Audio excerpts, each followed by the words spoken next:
કૃત્ય છે. તમે વિચાર કરો, પત્રકારને રોકવામાં આવે છે.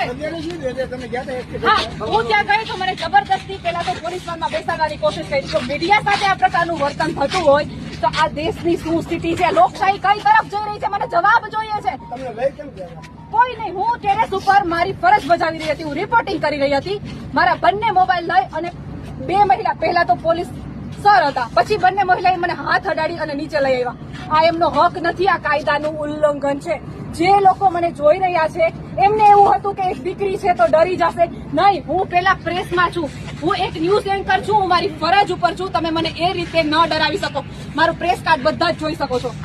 DS9 માં છું અને આ રીતે જો પ્રેસવાળા સાથે આ રીતના થતું હોય તો આમ આદમી સામાન્ય જનતા સાથે તો શું થતું હશે? તમે વિચાર કરો. મેં દ્રશ્યો જોયા છે જે રીતે ટેરેસ ઉપર ચડી લોકોના ઘરમાં ઘૂસી એ લોકોને મારવામાં આવ્યા છે. તમે જોઈ શકો છો.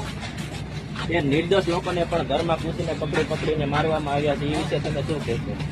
જે લોકોને કઈ પણ ખબર નથી, પોતાના ઘરની અંદર બેસતા હતા, તે લોકોને પકડીને લાઠીચાર્જ કરવામાં આવ્યો છે. તંત્ર એટલું બેદરકાર છે સામાન્ય જનતાનું કે માણસાઈ નથી. હું એમ કહું, ટૂંકમાં માણસાઈ જ નથી. મારી પાસે શબ્દો નથી. આ ઘટના આજે જે હળદર ગામમાં જે ઘટના બની છે એને વિસ્તારથી જણાવવા માટે મારી પાસે શબ્દ નથી. મેં તમને કીધું ને, એક મીડિયા, એક પત્રકારની જો આ રીતે સ્થિતિ થઈ શકે તો આ તંત્ર શું ન કરી શકે?